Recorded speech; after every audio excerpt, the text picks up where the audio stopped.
Então, o que a gente tem de mais moderno, em termos de recomendação, né, digamos, mais atualizado, é o que a gente chama de classificação Tierhatz. Essa é uma classificação que vai levar em conta 5 parâmetros, tá bom? Esses parâmetros são analisados no ultrassom, né? Então, lá durante o ultrassom de tireoide, se o paciente tem um nódulo, vai ser importante verificar qual que é a composição dele. Será que esse nódulo é um cistozinho ou será que ele é um nódulo sólido ou será que ele é um nódulo complexo, né? Ou sólido cístico, enfim. Essa é a primeira característica. A segunda característica é definir o que a gente chama de ecogenicidade. Será que o nódulo ele é mais escuro, né? É um cinza mais escuro, mais próximo do preto? Será do que a tireoide normal? Será que ele tem a mesma tonalidade, né, da tireoide normal? Será que ele é mais clarinho, né, um cinza mais claro, mais próximo do branco? Enfim, então a ecogenicidade é o segundo parâmetro, né? Quanto mais escuro ele for, comparado com a tireoide normal, né? Quanto mais hipoecóico ou hipoecogênico ele for, isso traz uma chance, né? Isso vai progressivamente aumentando o risco desse nódulo, a suspeita desse nódulo ser maligno, vamos chamar assim. Assim como cisto, a gente sabe que é uma coisa benigna. Nódulos sólidos já vão ter uma chance maior de malignidade, que era o primeiro critério, né? A composição. O segundo é a ecogenicidade. Depois a gente tem o formato. Então, aquele nódulo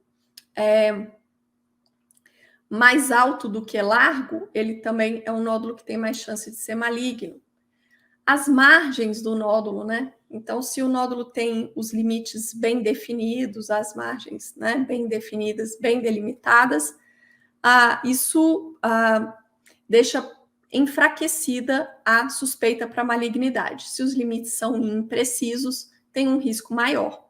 E, por fim, o quinto critério, né, o quinto parâmetro que é analisado é a presença ou não de focos hiperecogênicos, né? O que é isso? São aqueles pontinhos, né, de calcificação. Pode ser calcificação pontiforme, né, que a gente chama de microcalcificação, ou pode ter calcificações mais grosseiras.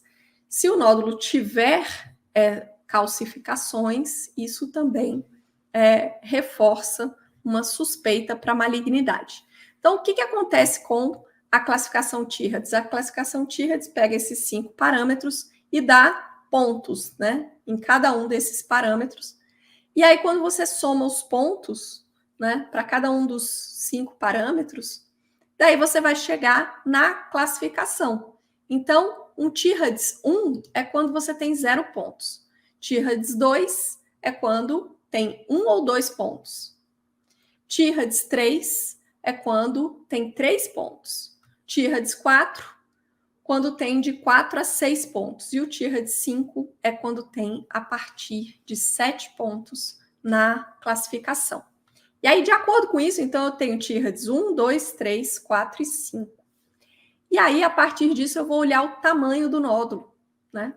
Para saber se o nódulo vai merecer uma investigação complementar ou não. Então, é assim, ó. O Tierhatz 1 e o Tierhatz 2, eles são situações em que o próprio ultrassom está dizendo para a gente que esse nódulo é benigno. Então, você não precisa fazer mais nada. A partir do Tierhatz 3, para a gente pensar, esse nódulo aqui tem uma suspeita para malignidade suficiente para eu pensar em complementar a minha investigação, em pedir uma biópsia aspirativa, né, uma punção do nódulo para fazer uma biópsia aspirativa. Então, a partir do Tierhatz 3, de acordo com o tamanho do nódulo, a gente vai pensar sobre a gente vai indicar ou não a investigação complementar com a punção, né, para fazer a biópsia aspirativa.